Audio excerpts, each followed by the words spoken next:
Une production des studios Bass. L'épisode de cette semaine est une présentation du garage Arleco. Arleco, servir au-delà de la réparation. Les prix de la Ioniq 5 sont maintenant connus. Mobilité électrique Canada lance son plan d'action VE 2030. Tesla ouvre sa première usine au Canada. La production des Bolt EV et EUV reprend. Rivian fait une entrée spectaculaire en bourse et Shell installera des BRCC partout mais pas au Québec. Chronique Tesla avec Laurent Gigon, de l'autre côté de l'Atlantique avec Cédric Ingrand. Chronique Connaître son auto en 60 secondes top chrono, on parle de sortir du Québec en VE. Et en grande entrevue, Sylvain Juteau nous parle de l'avenue électrique. Que ce projet-là, l'avenue électrique, il est prêt, il fonctionne. Il y a même les flèches, la rue est faite, l'avenue électrique est faite. Tout ça et bien plus encore dans le 114e épisode de Silence on roule.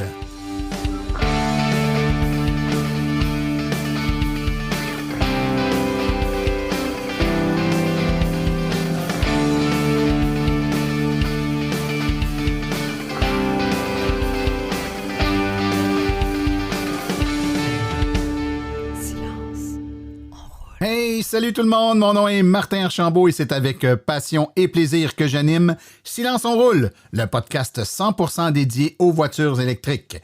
Silence on roule est également le fier partenaire de l'Association des véhicules électriques du Québec. Eh bien oui, épisode 114 qui suit l'épisode 100. Donc, on est le premier épisode enregistré après notre captation live devant public de la 100e de Silence on roule. Enregistrement qui avait eu lieu le 22 octobre dernier au Salon du véhicule électrique de Saint-Hyacinthe. J'espère que vous avez écouté cet épisode-là spécial, haut en couleur, avec mes collaborateurs, devant une foule là, de tout près de 100 personnes en liesse qui ont pu participer à cet épisode-là. Une première pour Silence on roule, il faut le dire, qui est fait généralement en studio et qui ne se déroule pas devant public. Donc, très spécial de faire ça comme ça. Très énergisant de recevoir tout cet amour et cet engouement pour un projet qui a démarré il y a 5 ans et qui, ma foi, à l'époque, n'avait pas la prétention de se rendre là où il est aujourd'hui. Puis je suis bien content de voir que le balado a évolué. Avec l'électromobilité générale au Québec, en fait, on a su, je pense, s'adapter et puis produire un balado qui répond aux besoins des électromobilistes québécois.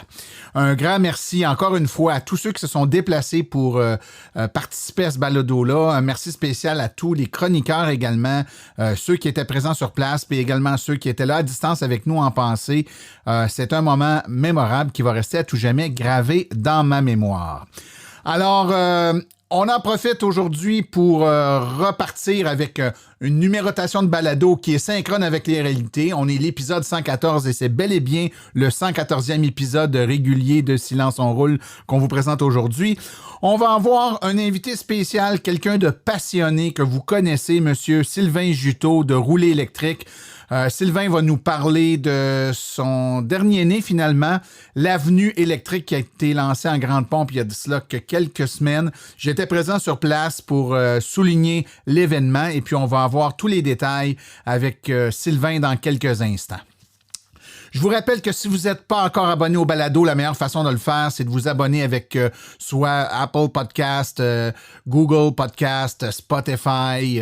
Bon, il y a plusieurs outils là, pour vous abonner et recevoir automatiquement. L'avantage de s'abonner, puis c'est gratuit, hein, c'est de recevoir automatiquement les podcasts sur votre appareil sans avoir à aller les chercher manuellement un après l'autre. Si vous voulez plus de détails, vous pouvez visiter le abonnement.silenceonroule.com et la procédure vous y est donnée pour vous abonner là, de façon fort simple. Alors, sans plus tarder, je vous propose d'aller tout de suite écouter les actualités dans le monde des véhicules électriques.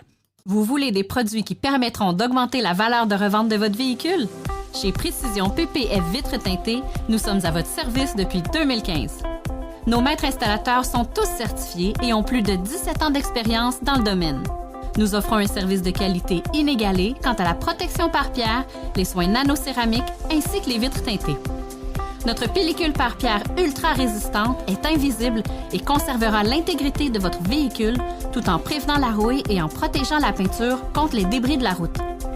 Notre traitement nanocéramique possède un puissant effet hydrofuge et il préserve l'éclat et la brillance de votre peinture pour en faciliter l'entretien.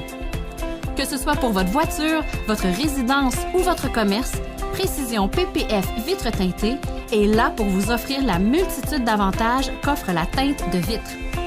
Venez nous rencontrer au 1970 Boulevard des Laurentides à Laval. Appelez-nous au 450-490-4488 ou encore, venez visiter notre page Facebook Précision PPF Vitre teintée. Nous comblerons vos exigences tout en vous offrant la qualité que vous recherchez.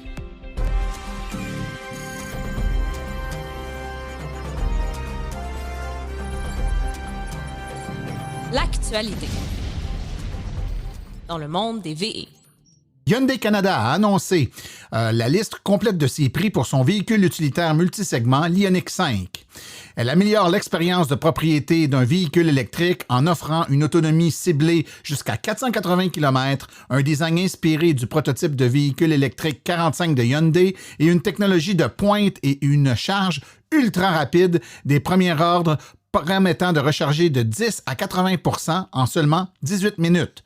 Les premiers véhicules Ioniq 5 qui commenceront à arriver dans les salles d'exposition au mois de décembre seront distribués partout au Canada et prioritairement à plus de 2000 Canadiens ayant déposé une précommande.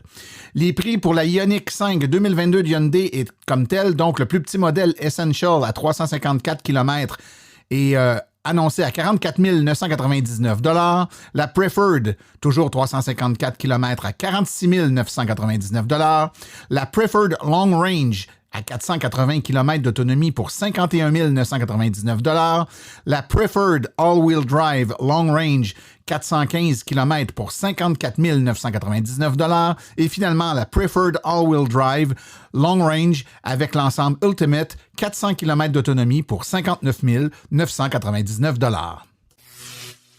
Mobilité électrique Canada a lancé son plan d'action VE 2030 afin d'aider le Canada à atteindre ses objectifs climatiques pour 2030. En outre, Mobilité électrique Canada a l'intention de cibler 6 axes sur lesquels il faut travailler dans ce plan d'action, soit l'adoption des véhicules électriques légers par les consommateurs, l'électrification des flottes de véhicules moyens, lourds et hors route, le plan national de déploiement des infrastructures de véhicules électriques, la stratégie d'électrification des transports 2030 et réglementation des VE, l'emploi et capacité de fabrication des véhicules électriques au Canada et finalement, le leadership fédéral. Selon un communiqué de presse du maire de Markham en Ontario, Tesla a ouvert sa première usine canadienne en banlieue de Toronto pour manufacturer l'équipement nécessaire pour bâtir ses cellules de batterie. Tesla Canada fabrique dans une usine de Markham en Ontario du matériel de production qui sera installé dans les gigafactories de Tesla à travers le monde pour fabriquer des cellules de batterie. L'implantation de cette usine a été divulguée pour la première fois dans une brève note incluse dans un bulletin du maire de Markham, Fram Scarpitti, l'été dernier. Je suis ravi de vous informer que Tesla Canada se joint à notre écosystème automobile et technologique déjà solide en implantant une nouvelle usine dans la ville de Markham, a indiqué le communiqué. L'usine sera la première usine de Tesla au Canada et produira du matériel de fabrication de pointe pour la production de batteries et pour ses gigafactories à travers la planète. La production des Chevrolet Bolt EV et EUV 2022 reprend temporairement alors que General Motors continue de travailler sur son rappel de batterie à grande échelle. GM a initialement interrompu la production des Bolt EV et EUV en août dernier dans son usine d'assemblage d'Orion dans le Michigan dans le cadre d'un rappel qui a été déclenché suite à des incendies de batterie. Automotive News a récemment annoncé que la production avait repris, mais qu'elle devrait maintenant s'arrêter à nouveau pendant 3 semaines à partir du 15 novembre.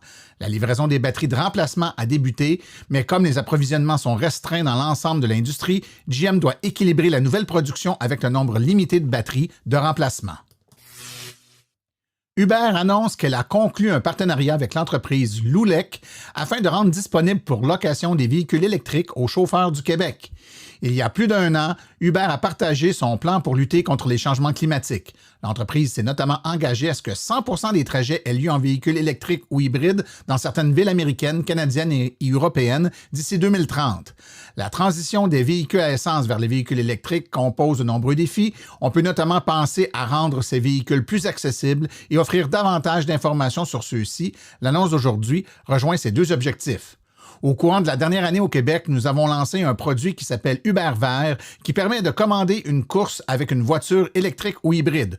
Aujourd'hui, nous annonçons de nouvelles initiatives qui favorisent l'électrification des transports. Nous sommes particulièrement fiers du partenariat avec l'entreprise québécoise Loulec, qui rendra disponible pour location des véhicules électriques aux chauffeurs qui utilisent l'application Uber, a déclaré Jonathan Hamel, gestionnaire des affaires publiques pour Uber au Québec. Le constructeur de véhicules électriques Rivian, que certains investisseurs voient comme le futur Tesla, est devenu public mercredi dernier et a atteint une valorisation de plus de 90 milliards de dollars américains avec des actions en hausse de 29% alors que s'ouvrait le plus grand offre publique initial des États-Unis depuis Facebook en 2012. Rivian a levé 11,9 milliards de dollars sur une offre d'actions de 153 millions d'actions lors de ses débuts sur le marché public, ce qui en fait la plus grande introduction en bourse depuis 2012 lorsque Facebook est devenu public et a levé 16 milliards de dollars. Le constructeur de véhicules électriques est soutenu par Amazon, qui détient 20% du capital, et Ford, qui détient 12% de la société. Certains investisseurs parient que Rivian pourrait être le prochain numéro 1. Rivian a été la première entreprise à sortir une camionnette entièrement électrique, le R1T, avec l'intention de lancer son VUS électrique, le R1S, en décembre. La dernière mise à jour des candidats de Ressources naturelles Canada ayant reçu un financement pour des bornes de recharge pour véhicules électriques confirme que Shell Canada a reçu tout près de 4 millions de dollars pour l'installation de 79 bornes de recharge rapide pour véhicules électriques. Shell rejoint donc les rangs de certaines sociétés pétrolières et gazières qui souhaitent bâtir un réseau canadien de bornes de recharge rapide pour véhicules électriques. Le document explique bien que Shell a l'intention d'installer 79 bornes de recharge réparties dans 36 sites à travers le pays. Cependant, ces sites vont se limiter aux provinces suivantes, soit la Colombie-Britannique, l'Alberta, la Saskatchewan, le Manitoba et l'Ontario. On ne sait cependant pas si les emplacements envisagés par la compagnie sont exclusifs au réseau Shell ou s'ils sont uniquement financés par des fonds publics. On ne sait pas non plus si les emplacements de la Colombie-Britannique ont un lien avec le partenaire Uber Canada et Greenlots, tel que présenté mercredi dernier, car cette entente a pour seul objectif d'installer 3 bornes de recharge pour véhicules électriques à Vancouver à l'usage des chauffeurs d'Uber. Electric Autonomy Canada a requis les commentaires et les éclaircissements à Shell sur les documents déposés par Air Canada, mais aucune réponse n'a été reçue à ce moment-ci. Bien qu'il s'agisse de sa première incursion pour Shell dans un réseau de recharge canadien, sa société mère, Royal Dutch Shell, dispose d'un vaste réseau de bornes de recharge de véhicules électriques au Royaume-Uni, en Europe et aux États-Unis, à la fois en termes d'opérateurs de réseau que de propriétaires de bornes ou de logiciels de recharge. L'entreprise a développé un projet en acquérant tout d'abord le fournisseur de réseau de recharge européen NewMotion en 2017 et ensuite Greenlots aux États-Unis en 2019.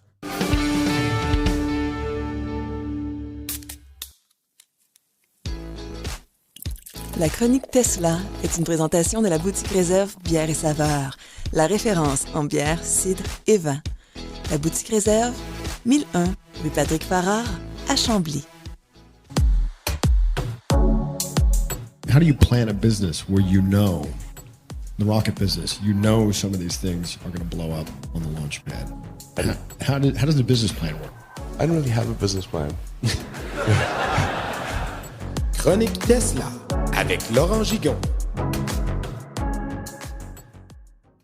Bonjour, bienvenue pour cette nouvelle chronique.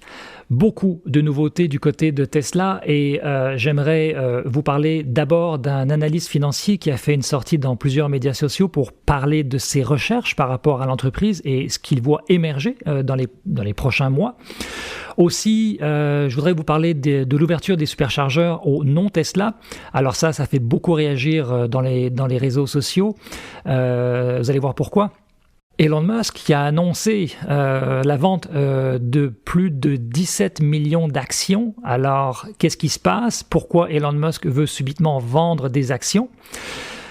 Hertz, location de voitures qui commande 100 000 Model 3. C'est une nouvelle qui a surpris tout le monde et qui a fait grimper l'action Tesla. Mais commençons tout de suite avec un résumé de l'analyse des perspectives de Tesla vue par Pierre Ferragu, qui est un Français installé aux États-Unis et qui fait des recherches sur différentes entreprises, dont Tesla. Il a parlé dans plusieurs médias sociaux et dans d'autres médias pour dire que Tesla faisait partie d'une entreprise qui était dans une ligue à part des autres fabricants automobiles. Et voici pourquoi. Premièrement, il considère que Tesla n'a pas de compétition et il en veut pour preuve le fait que la marge de profit est énorme et que, vous le savez, ils ont augmenté leurs tarifs à plusieurs reprises aux États-Unis au cours des derniers mois. Donc pour lui, c'est une preuve qu'il n'y a pas de compétition. Également, il souligne leur agilité dans l'intégration verticale qui leur permet de passer au travers des pénuries de microcontrôleurs et d'autres matériaux, ce que les autres fabricants n'arrivent pas à faire. Une croissance de 50% par année qui continuera d'après lui après 2025 avec l'arrivée des modèles encore moins chers. Et puis également un volet énergie qui va représenter une source de revenus significative selon lui. Si on veut comprendre ce que sera Tesla dans 10 ans, il faut regarder où était Apple il y a 10 ans. Avec des marges de profit gigantesques dans un secteur en particulier. Il ajoute également que le marché de l'automobile aujourd'hui est 20 fois supérieur au marché de la téléphonie mobile en 2007. Donc avant que Apple ne sorte le iPhone. Donc on parle d'un potentiel de 20 fois plus que celui de Apple en 2007. Alors, cependant, Tesla va plus loin, toujours selon lui, que les voitures en développement en parallèle d'autres domaines qui vont émerger, tels que la transition énergétique avec ses batteries, puis ses usines de batteries. Et tout ceci est soutenu politiquement parce que Tesla est positionné en fait pour être un chef de file dans la transition énergétique et par extension la lutte au changement climatique. Pierre Ferragu parle aussi des nouveaux formats de batterie 4680. On en a déjà parlé de ces nouveaux formats de batterie, puis pour bien comprendre l'ampleur de ce que ça représente, bien lui, il considère que déjà ça va être produit en très grand volume et que déjà des voitures circulent avec ces nouveaux packs de batterie structurelles, même si Tesla ne les vend pas encore. La seule chose pour lui, la seule variable en fait dans ce dossier-là, c'est le temps. Quand est-ce que ça va être livré? Quand est-ce que ces véhicules équipés de nouvelles cellules de batterie, nouveaux packs structurels vont être livrés? Il estime que c'est entre 3 et 9 mois. Il ajoute à ça que c'est pas si grave parce qu'il n'y a pas de compétition, donc Tesla n'est pas pressé de sortir son pack de batterie 4680. Mais une chose est sûre, c'est qu'il va les produire massivement dans ses propres usines.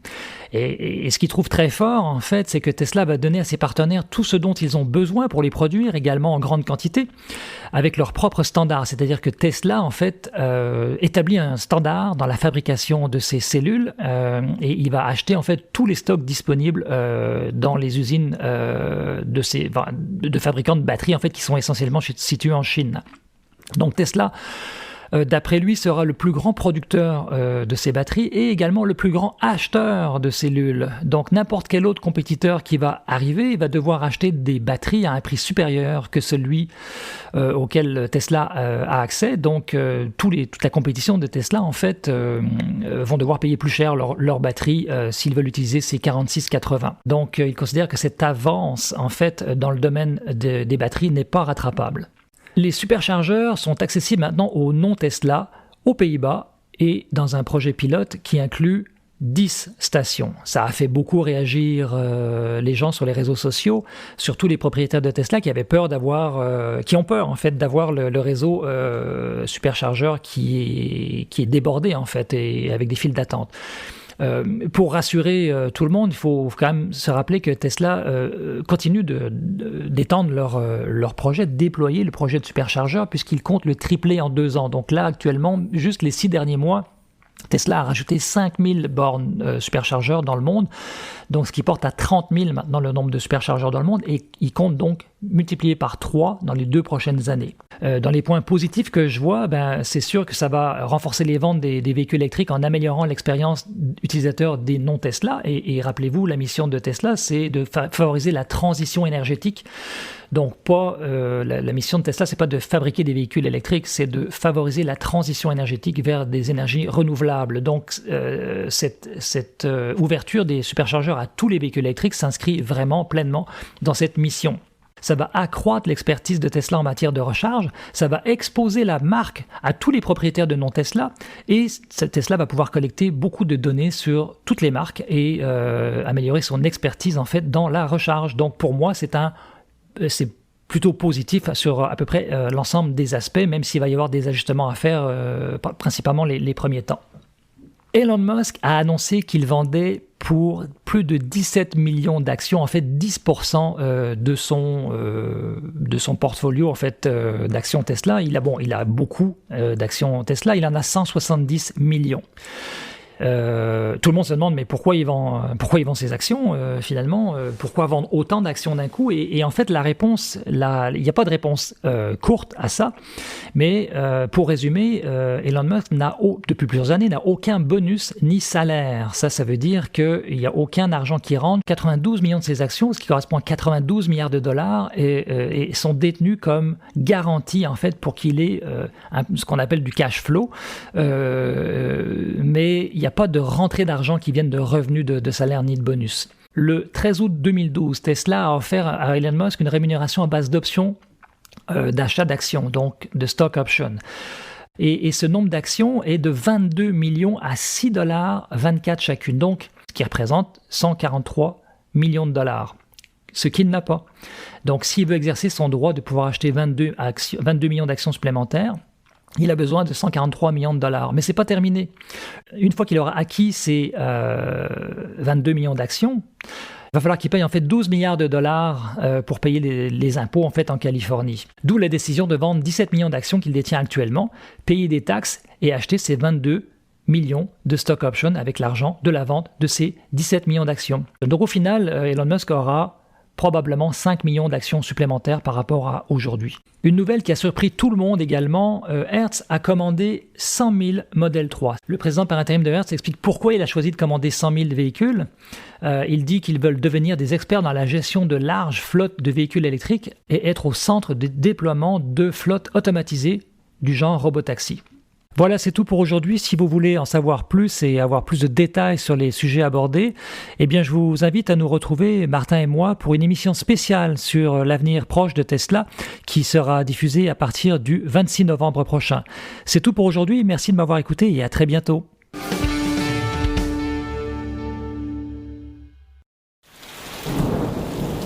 Quand vous rechargez votre véhicule, protégez votre prise contre les intempéries comme la pluie et la neige. C'est imperméable, très résistant, facile à installer et à enlever, n'endommage pas votre voiture puisque c'est un système sans aimant, même avec antivol pour certains modèles. Cette housse protectrice de port de recharge est disponible en plusieurs couleurs, noir, rouge, blanc, bleu et gris. Disponible sur macapuche.com 514-512-4652 macapuche.com.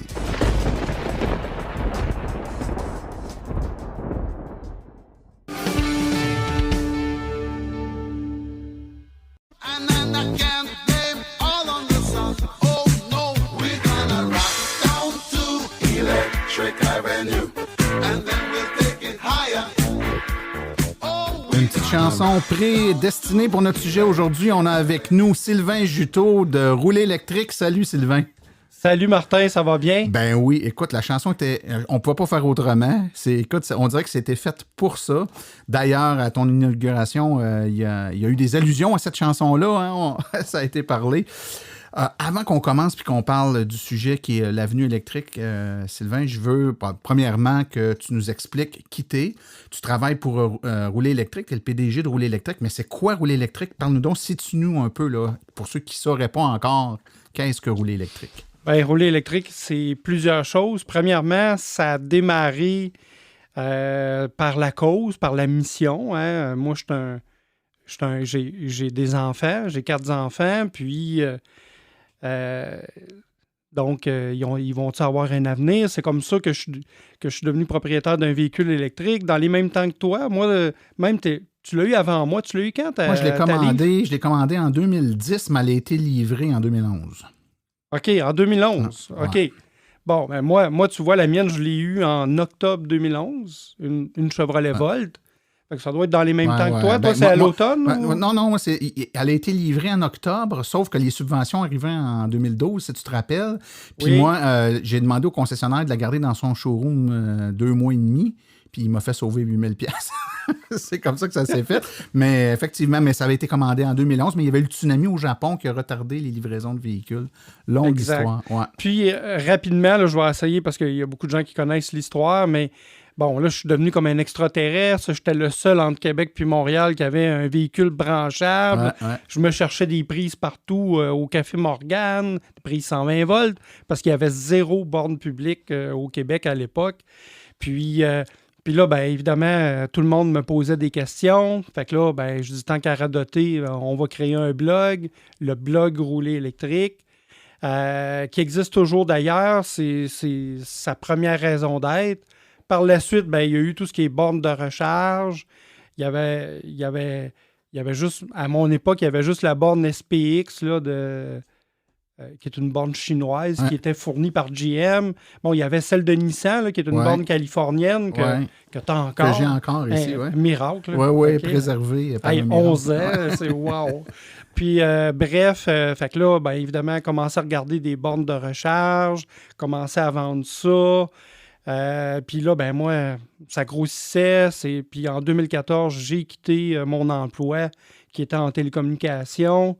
Je me suis consacré à temps plein. Là, je me cherchais un bureau, trouve un petit bureau au centre-ville dans une entreprise que je connaissais, Epsilia. Puis c'est là que j'ai déniché le lieu où je suis actuellement, qui est 519 des Volontaires, la station Rouler électrique. Mais c'était l'ancienne résidence du centre funéraire Rousseau. OK. La famille Rousseau restait là. Puis le centre funéraire était à côté. Là, ils sont plus là. Évidemment, ils ont quitté, tu sais. Puis, moi, j'ai tout modifié ça. C'est devenu la station Rouler électrique. En 2015, construction d'un garage. Puis là, première phase, 10 bornes de recharge, 10 stationnements en verre. Tout le monde me disait, t'es fou. Puis là, tu sais, 2015, là, OK? Ouais, il y avait pas tout le monde me grand-chose. disait, là, t'en as bien trop, c'est trop, ça va être vide tout le temps. Puis, écoute, dès que c'est parti, c'était plein. Puis là, c'est là que la suite est un peu arrivée, que là, il faut grossir, il me faut plus de stationnement. Donc, il faut acquérir les espaces de stationnement qui étaient des stationnements pour des véhicules, des cols blancs, des mensuels qui travaillent au centre-ville. Fait que moi... parce qu'il faut expliquer que de la façon dont est situé l'endroit où tu es, là, ton local, c'est adjacent à un stationnement, comme un assez grand stationnement. Tu avais comme une partie, la partie qui était collée sur ton édifice, mais le reste des espaces de stationnement du même stationnement t'appartenait pas, donc tu pouvais pas les utiliser. Puis même, la station elle-même, j'étais locataire. OK? J'étais même pas propriétaire. Puis la première étape, ça a été, ben là, il faut que je devienne propriétaire. Au début, je pouvais pas parce que je commençais une petite entreprise, seul employé. Mais là, j'ai travaillé avec des partenaires comme Yves Baudouin, qui est un conseiller spécialisé en stratégie d'affaires. Puis là, on a fait un montage financier avec mon banquier qui est Desjardins, évidemment, mais aussi Investissement Québec. Là, on a pu racheter ça et là, sécuriser les stationnements. Puis là, c'est drôle parce que les améliorations locatives que j'avais faites dans la première phase, quand même 250 000 $, ben là, moi, j'ai payé pour ça quand j'ai racheté. Fait que j'ai payé 2 fois parce que là... Ouais. Là, même si c'est moi qui avais investi, l'évaluateur agréé, lui... il a dit, ben là, ça a une valeur. Voici ce que ça vaut. Fait que toi, tu as dû payer au propriétaire. Oui, oui, exactement. Donc là, la deuxième phase, la fameuse avenue électrique qu'on vient d'inaugurer en 2021, là, c'est un autre investissement de plus de 600 000 $. Là, je disais, là, je veux être propriétaire. Là. À un moment donné, il y a une limite à faire de l'expansion sur le terrain des autres. Exactement. Mais justement, on va parler de l'avenue électrique, là, puisque tu nous expliques que c'était la phase suivante. Donc, explique-nous donc d'où est née l'idée d'une avenue électrique. Bon, ben, l'origine, c'est vraiment l'avenue Electric Avenue à Portland, en Oregon. OK, ça existe depuis toujours. Là, moi, quand j'ai commencé en 2011-2012 à m'intéresser à l'électrification des transports, puis comment le Québec pouvait être devait être précurseur, OK? Étant donné qu'on a beaucoup d'énergie renouvelable, etc. Ben, moi, j'avais vu ça, cette fameuse avenue électrique-là, puis qui était un banc d'essai de toutes sortes de bornes. Puis là, évidemment, là, on parle de 2013, 2014, mais il faut comprendre que ça existe encore, la fameuse Electric Avenue. Elle est toujours là. Il y a toujours des nouvelles bornes. Les bornes les plus récentes sont toujours là. Puis moi, j'ai dit, il faut faire ça. OK? Puis la station roulée électrique, même dans sa première phase, avec ses 10 stationnements, c'est un showcase de bornes. OK? Oui, il y a plusieurs. Faut expliquer aussi. T'es pas monothéiste, là, hein? C'est pas toute la même marque de borne. Tu avais plusieurs et tu as toujours plusieurs compagnies, plusieurs marques. Donc, les gens, quand ils viennent se charger, peuvent être confrontés à des modèles de bornes qu'ils ne connaissent pas, puis dire je vais l'essayer, celle-là, je ne la connais pas, puis découvrir des nouvelles marques. Surtout que maintenant, ils commencent à avoir du choix. Puis là, de plus en plus, les gens nous appellent, puis là, laquelle que vous me conseillez, laquelle est la meilleure? Puis il n'y en a pas de meilleure en passant, parce que c'est quoi votre besoin, puis c'est quoi vos goûts aussi, parce que il y a un côté esthétique. Est-ce que ça va être installé sur un mur? Est-ce que ça va être installé dans un garage? Ouais. Est-ce que ça va être installé sur un piédestal? Donc, c'est vraiment intéressant parce que là, il y a du choix. T'sais.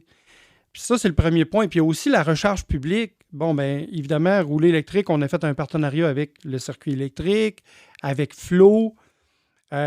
Puis même tous les nouveaux réseaux qui peuvent s'ajouter, j'aimerais ça les avoir. Un peu comme Electric Avenue. Ouais, avoir du choix. OK, puis comme ça, ben c'est un banc d'essai. On fait des projets pilotes. Puis moi, là, là, je peux pas en parler, mais j'ai même un manufacturier de bornes, un nouveau manufacturier québécois qui veut m'amener une borne pour que je la teste. Parce que moi, tous les types de véhicules, ils viennent. Toutes les situations sont là. Puis nous, on est la seule station, OK, qu'il y a un électropompiste. Je l'appelle comme ça, mais on est là sur place. Évidemment, on n'est pas là 24/7. La station est disponible 24/7. L'avenue électrique est disponible 24/7. Mais on est quand même là durant les heures normales de bureau. Puis il y a beaucoup de monde qu'on vient dépanner. Parce que... Et donc, les gens s'y arrivent là, puis ils sont pas trop sûrs comment faire, ou ils sont habitués, mais là, il y a une nouvelle bande, puis ils ont des questions, des interrogations. Ouais. Votre porte est juste à côté. Là, l'avenue électrique est vraiment c'est le stationnement, dans le fond, qui a été designé comme une avenue. Donc, les gens sont collés sur vous autres. Ils peuvent aller poser des questions. J'en ai combien qu'ils viennent de sortir du concessionnaire, puis ils ne savent pas comment recharger. Ils s'en viennent chez nous. Il y a des concessionnaires qui les envoient chez nous. Ils disent « Va chez Rouler électrique. Tu vas avoir toutes les réponses à ta question pour la borne de recharge. » Okay. Ça répond définitivement à un besoin. Puis j'ai combien de propriétaires de hybrides rechargeables que là, ils pensent qu'ils peuvent utiliser les bornes rapides. Puis là, non, votre concessionnaire, quand il parlait de bornes rapides, il parlait de bornes 240 volts. Puis là, regardez, je vais vous montrer c'est lesquelles. Venez, on va aller l'essayer. Puis là, vous allez comprendre pourquoi ça ne marche pas. J'ai combien de propriétaires de Tesla aussi qui arrivent. Puis là, ils disent, là, je ne suis pas capable de me brancher parce que c'est des bornes universelles. Puis on sait que les Tesla, c'est un port de recharge propriétaire. Tout à fait. Ouais. OK, puis là, ça prend l'adaptateur CHAdeMO, puis là, bientôt, l'adaptateur CCS Combo, s'il peut finir par sortir. OK, mais vous voyez, fait que nous, on est comme des conseillers. Puis là, j'ajoute un autre point aussi, flotte de véhicules. On loue des véhicules. On a même mis une voiture en autopartage libre-service, une Chevrolet Bolt avec le partenaire qui s'appelle GoClico. OK, donc tu peux réserver un véhicule un peu à la communauto. Mais là, c'est un véhicule électrique, puis tout le temps, tu es capable de voir sur l'application s'il est disponible ou non. Mais aussi, on a une flotte de véhicules pour essayer. Parce que chez le concessionnaire, quand tu es chanceux et qu'il y en a une, tu essaieras d'aller faire l'essai d'une ID4. Ah non, ils n'en ont jamais. Il y en a pas, OK, mais nous, on en a une. Puis là, c'est pas juste pour 10 minutes. On la loue à la journée, pendant plusieurs jours, pendant un week-end. Puis là, le problème, c'est que quand tu as une flotte de véhicules, si tu as rien que 10 stationnements, là, puis tu manques de bornes, puis tu manques de stationnement, on fait quoi? Exact. OK? Fait que l'avenue électrique, ça a été comme une pierre, 3 pierres d'un coup, parce que ça me permet d'avoir une flotte puis d'être capable de créer des synergies avec cette infrastructure-là. Fait que ça, c'est génial. C'est vraiment intéressant. Donc, non seulement tu as accès à une panoplie de bornes, mais tu as aussi accès à une panoplie de véhicules. Donc, de tester l'ensemble de ces véhicules-là sur l'ensemble des bornes, voir s'il y a des trucs spéciaux qui se passent. Puis, non, c'est vraiment intéressant. Il y a quand même des éléments distinctifs, je dirais, à l'avenue électrique. Donc, vous avez, évidemment, une image vaut 1000 mots. Puis, les gens qui ont vu la photo qu'on a diffusée là, pour présenter l'épisode, on voit bien, vu en surélevé. Là, donc, l'avenue est accessible. On peut circuler de deux côtés. Donc, les bornes, il y a une série de bornes niveau 2, entre autres, qui sont situées dans le centre, avec les véhicules qui peuvent circuler par les deux côtés. Donc, techniquement, on peut, en fonction de la façon dont notre véhicule est fait, l'aborder par un côté ou par l'autre. Oui. Vous avez également des bornes, des types de bornes qu'on voit peu souvent. Vous avez une borne niveau 2 à haute puissance, donc à 19 kW. Exactement. Une borne flow 80 ampères, mais c'est vraiment juste une borne de niveau 2, parce que là, il commence à avoir des véhicules qui prennent plus que 30 ampères. Pensons à tous les véhicules comme la ID4, les Tesla, même la nouvelle Bolt 2022, ils prennent toutes 45 ampères. Fait que là, ça peut être intéressant d'avoir des recharges plus performantes, surtout que les batteries grossissent. Hein? Ouais. Pensons à la Mustang Mach-E. La batterie, elle a 88 kWh utilisables. À 30 ampères, ça prend 15 heures. Fait que là, c'est plus long que le spectacle. Oui. Que tu viens voir au centre-ville. Ouais, exact. Et plein de véhicules plus gros qui s'en viennent. Les pick-up. Les pick-up, etc., qui vont forcément avoir besoin là, d'une borne assez puissante compte tenu des temps de charge qui est prévu avec le nombre de kilowattheures qu'il va y avoir sur ces bornes-là. Ce qui est génial, c'est que cette borne-là, qui est fabriquée à Shawinigan par la compagnie Flow d'énergie, à moins de 30 km.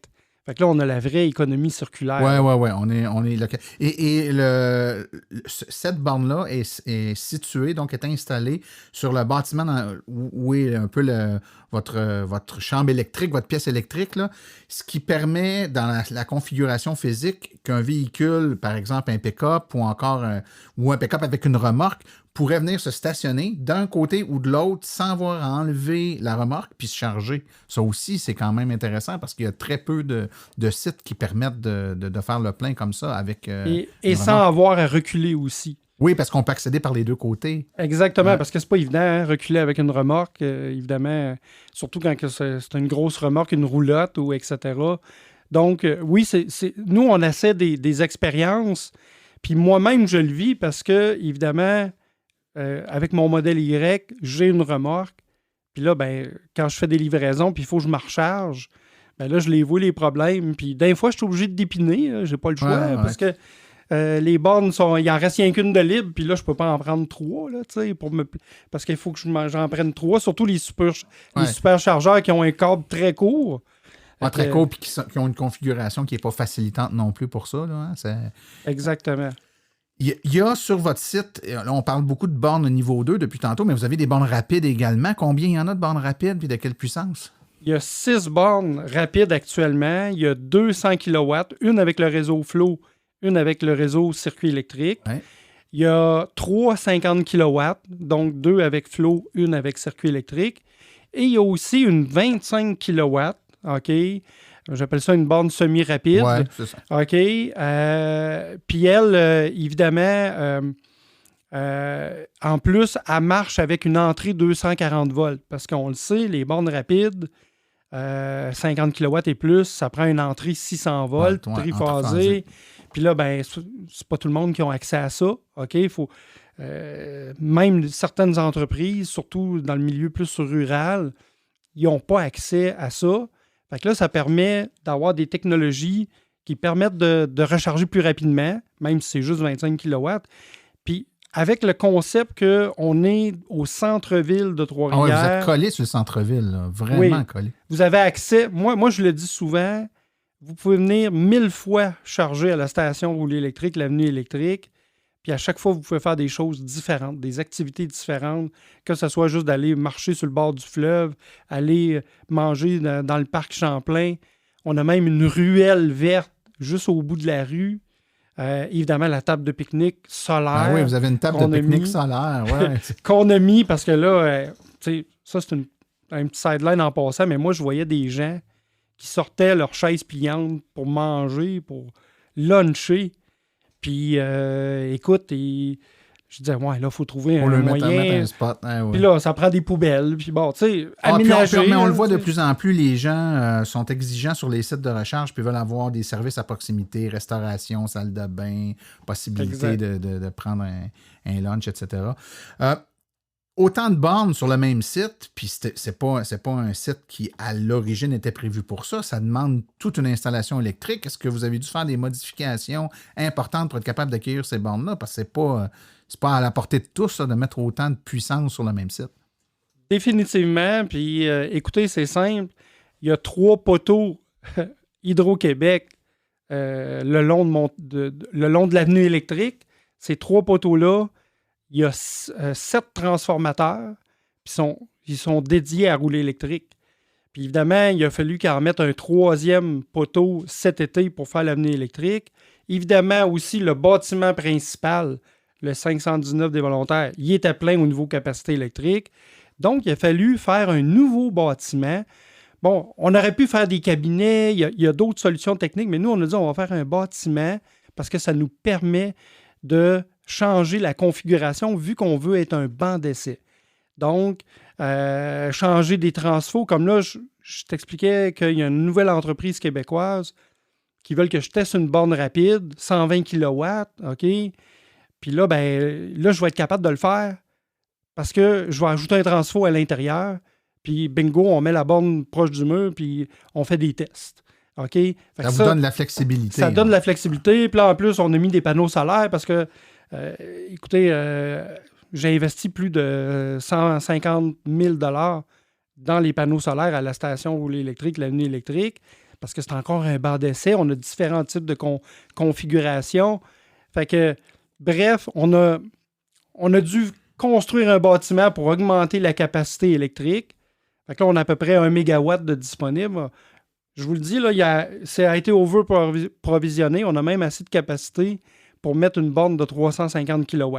Okay. Ah, voilà, il y a de la place. Écoute, on a ouvert une porte, là, on parle de... C'est beaucoup d'argent, tout ça. Et puis, c'est un secret de polichinelle. Tout le monde sait que la recharge, surtout au tarif actuel, c'est pas rentable. La question qu'on est en droit de se poser, c'est, mais mon Dieu, comment vous faites pour arriver? C'est pas les bornes qui vous... c'est pas la recharge qui vous finance absolument pas. Vraiment pas. Il y en a qui vont dire, on appelle ça un loss leader, mais rouler électrique, la mission de rouler électrique, c'est que tout le Québec se convertisse à la mobilité électrique.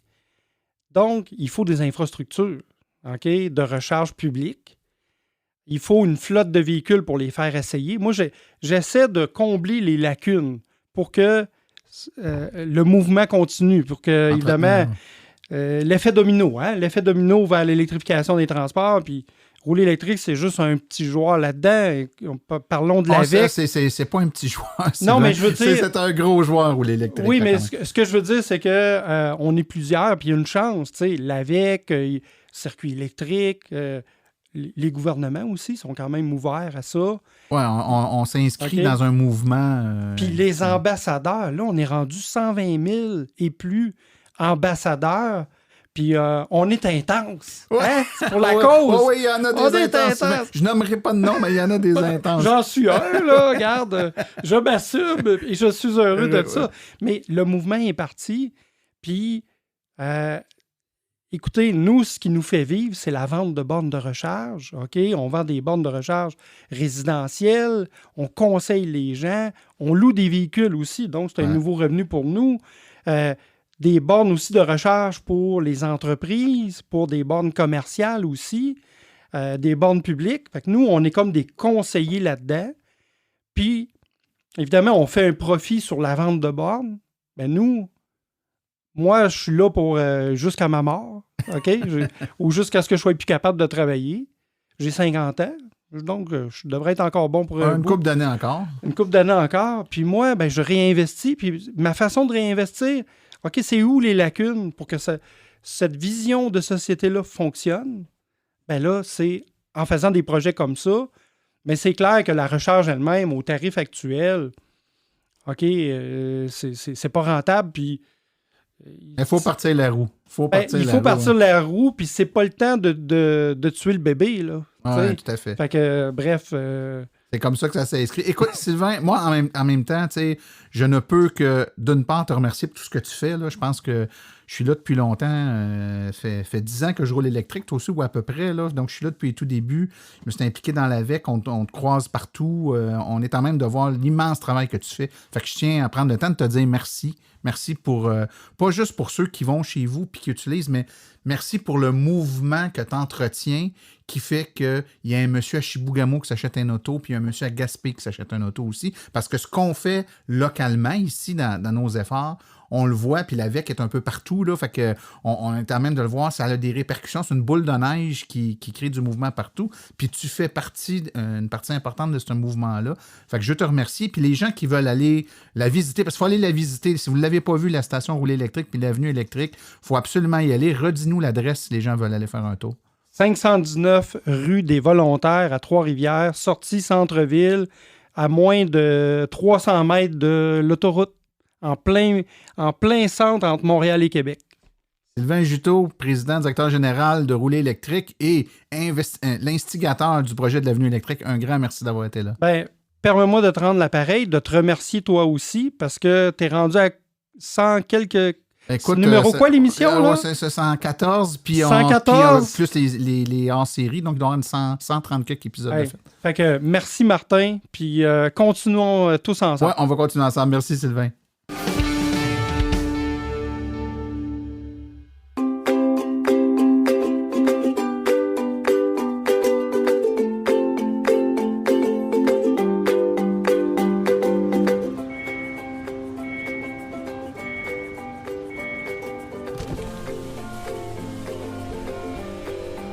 C'est vrai que ça brise moins, mais il y a quand même un minimum d'entretien à faire sur nos voitures électriques.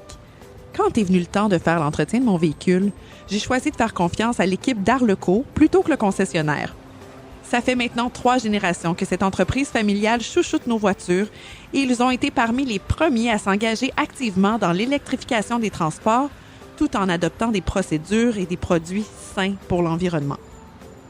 Avec ses techniciens spécialement formés à l'entretien et réparation des voitures hybrides et électriques, Arleco nous offre aujourd'hui la même qualité de service sur nos VE qu'elle a toujours livré depuis bientôt 40 ans.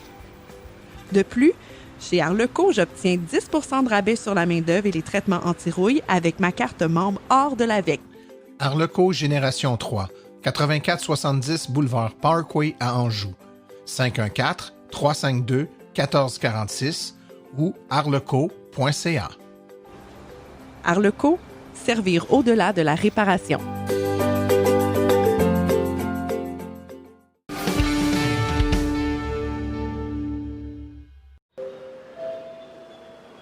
De l'autre côté de l'Atlantique, avec Cédric Ingrand.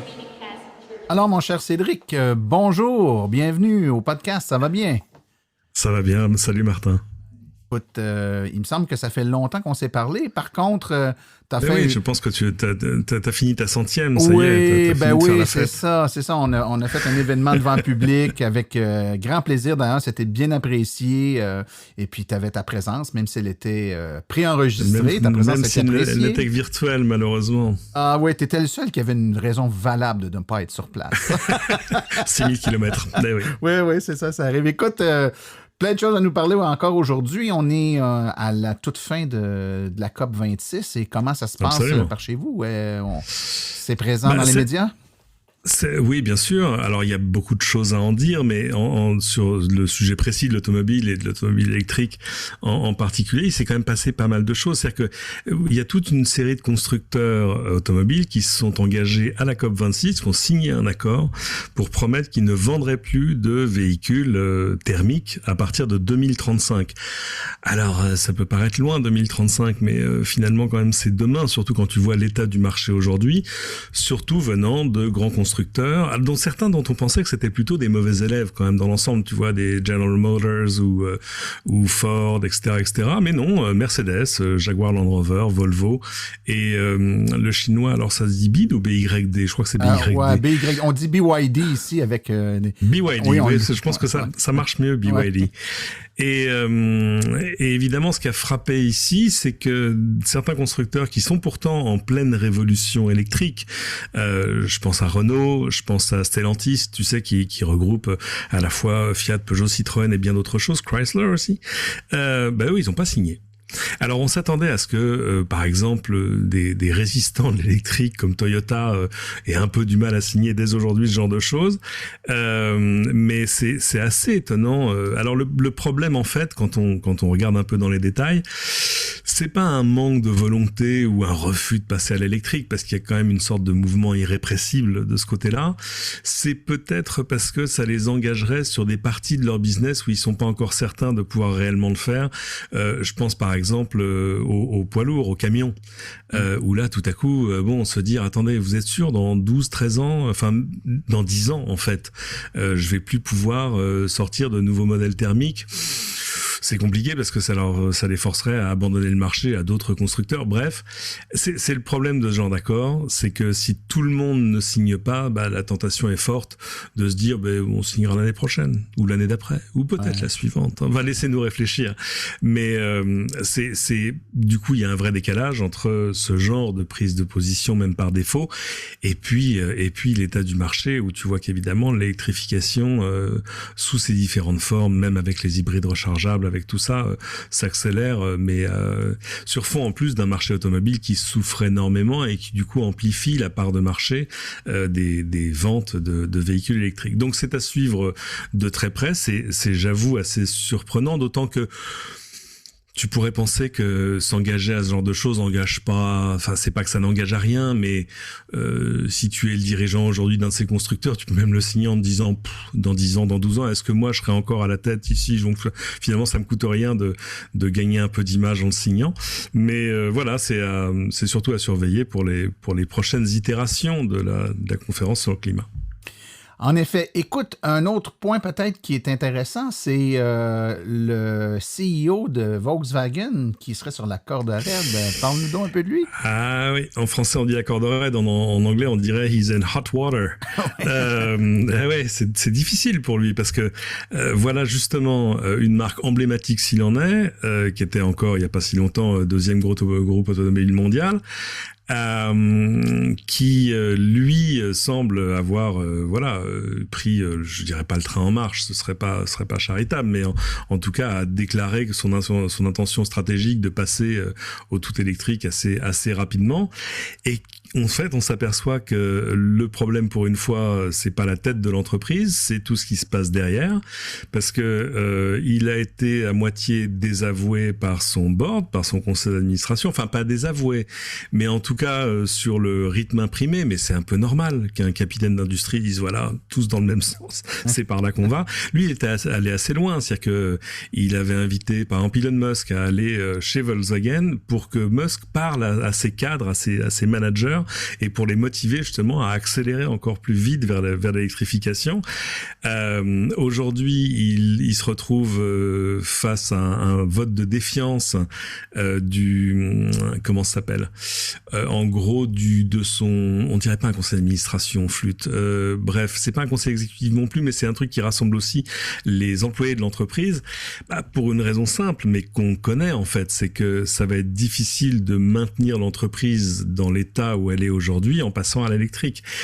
Certains estiment que ça pourrait pousser Volkswagen à perdre 30 000 emplois. Alors, en fait, le risque, il est des deux côtés. Il y a un risque immédiat à perdre en part de marché et donc en emploi en n'accélérant pas la production de véhicules électriques, mais il y a un risque au final, d'abord sous la pression de tous les métiers qui seraient rendus obsolètes par l'électrification. C'est-à-dire que il fait pas bon en ce moment être ingénieur motoriste chez Volkswagen, spécialiste du turbo diesel, alors que c'était il y a encore quelques années presque l'aristocratie de la profession. Ça veut dire qu'il y a aussi des mutations internes qui rencontrent de la résistance. C'est vraiment compliqué, c'est-à-dire que là le board, le conseil d'administration est en train d'examiner les griefs du conseil des employés en fait, et il est pas absolument absolument certain que Herbert Diess arrive à se maintenir à la tête de l'entreprise, ce qui poserait des questions évidemment sur la poursuite de la politique qu'il est en train d'imprimer. Donc on comprend du coup rétrospectivement les résistances, comment dire, la pesanteur, si tu veux. Ça fait des années qu'on dit, mais je comprends pas pourquoi les constructeurs vont pas plus vite. Il y a des raisons de marché. C'est toujours difficile de dire on va renverser la table et tout changer au métier qu'on fait déjà. Et puis il y a des raisons en fait de résistance interne sur lesquelles même les patrons arrivent à buter.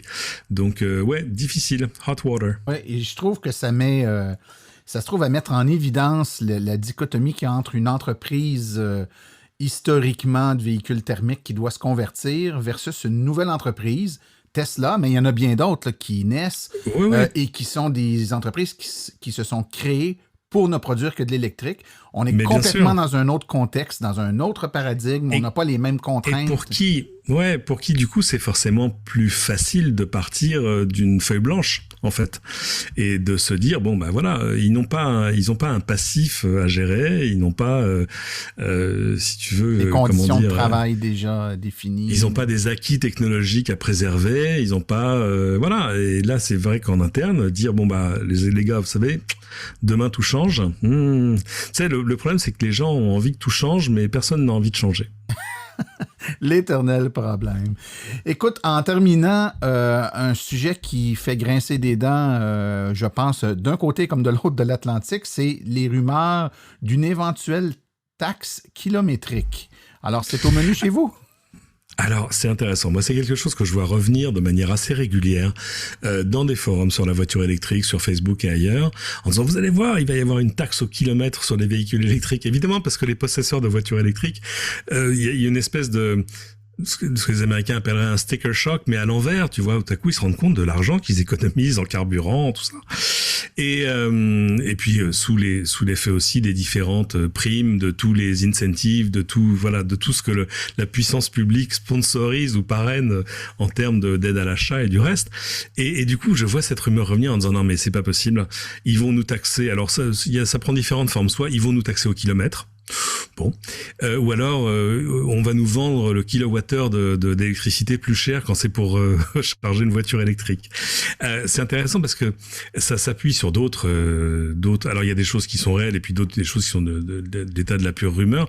En France, on est en train de terminer d'ailleurs la mutation totale de tous les compteurs électriques vers un compteur qui s'appelle Linky, L-I-N-K-Y, qui est en fait un compteur connecté qui tout simplement permet à ton opérateur électrique de relever le compteur à distance, ce qui est quand même vachement plus pratique, et puis de te donner une idée de ta consommation, pas en temps réel, mais au jour le jour. Et alors, évidemment, il y a des gens qui disent, ouais, mais ça veut dire que peut-être qu'ils vont arriver à deviner ce qu'on branche sur notre compteur. Alors, ça s'appuie sur un truc, il y a un endroit où ça existe, c'est 2 États d'Australie qui ont décidé d'imposer justement, de fait, une taxe au kilomètre, mais qui est de l'ordre de, je crois que c'est 15 centimes. Non, c'est pas 15 centimes, c'est même pas ça. C'était combien ? Oh, c'était vraiment très... 1,5 centimes, pardon, pour une voiture électrique au kilomètre et 2 centimes pour un véhicule hybride rechargeable. Bref, même quand tu le mets bout à bout, je sais pas, pour quelqu'un qui fait environ 15 000 kilomètres par an, on serait aux alentours de 200 €, 300 $ canadiens, tu vois, c'est pas le bout du monde. Et en plus, ça n'a rien à voir avec les économies de carburant que tu fais de l'autre côté. Ça fait 1 an que ça a été annoncé, donc moi, à chaque fois que je vois la rumeur revenir, je leur dis, excusez-moi, mais en dehors de 2 régions australiennes, pour l'instant, ça n'a pas connu d'itération chez nous. Et puis, de toute façon, ça n'aurait pas beaucoup de sens pour la puissance publique d'essayer de te reprendre d'un côté et surtout à la petite semaine, c'est-à-dire pour quelques centaines d'euros par an, ce qu'elle t'a donné de l'autre. Je rappelle que chez nous, si tu achètes une voiture qui coûte moins de 45 000 €, la puissance publique t'en rembourse 6 000. Donc, comme je dis souvent, le pire n'est jamais sûr. Mais ça me rappelle, moi, tu sais, les rumeurs qu'on voyait sur Facebook va devenir payant. Ouais. Non, il a fallu au final que Facebook mette sur sa page d'accueil, avant même que tu t'inscrives, 3 lignes pour dire voilà, Facebook est gratuit et le restera toujours. Alors, c'est difficile là de prendre des engagements à très long terme et de dire il n'y aura jamais une taxe au kilomètre. Il y aura probablement un jour des taxes d'une manière ou d'une autre. Enfin, il faut. Moi, on a un problème chez nous parce que chez nous l'essence est bien plus chère que chez vous. Et l'essentiel de ce qu'on paye en essence, c'est en fait de la taxe, à tel point qu'il y a même des taxes sur les taxes. Enfin, je te passe les détails. Mais et c'est vrai que avec l'électrification, surtout à marche forcée aujourd'hui, il y a un moment où les revenus fiscaux et parafiscaux de tout ce qui concerne les énergies fossiles vont baisser, et peut-être que de fait la puissance publique va vouloir rééquilibrer les choses en passant par une taxe ou une autre, mais encore une fois, comme disait Mark Twain, les nouvelles de ma mort sont largement en avance, et c'est pas pour tout de suite. Donc je pense que pour l'instant on va continuer à profiter des aides de l'État pour passer à l'électrique. Et c'est pas demain qui reprendront de la main droite ce qu'ils nous ont donné de la main gauche. Comme on dit chez nous, restons calmes. Restons calmes. Calmate cabron, comme diraient les Espagnols. Cédric Ingrand, merci beaucoup pour ta présence aujourd'hui. C'est un plaisir, Martin. À bientôt.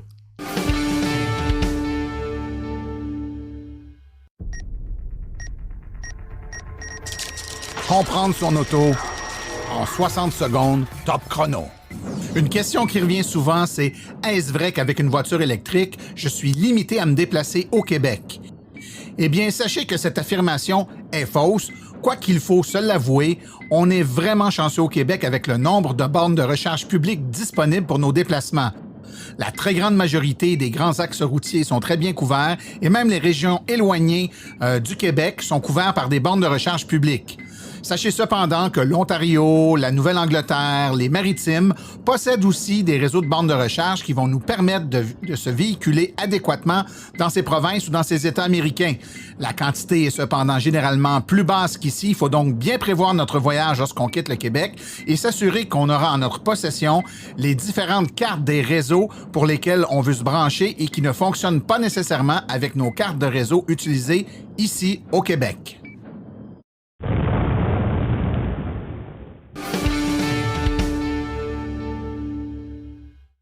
Voici les événements à venir dans les prochaines semaines dans le monde de l'électromobilité. Un seul événement à venir au calendrier, c'est le mardi 25 janvier 2022 à 18h30, conférence virtuelle « La voiture électrique, est-ce pour vous ?» Conférence que j'aurai l'honneur de donner à la bibliothèque Bruno Segmen de Shawinigan. Pour information et vous inscrire, informez-vous auprès de la bibliothèque.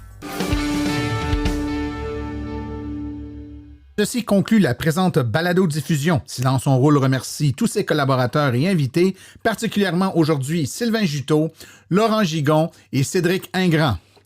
Nous remercions également le Garage Arleco, commanditaire principal, ainsi que l'Association des véhicules électriques du Québec, partenaire de Silence on roule.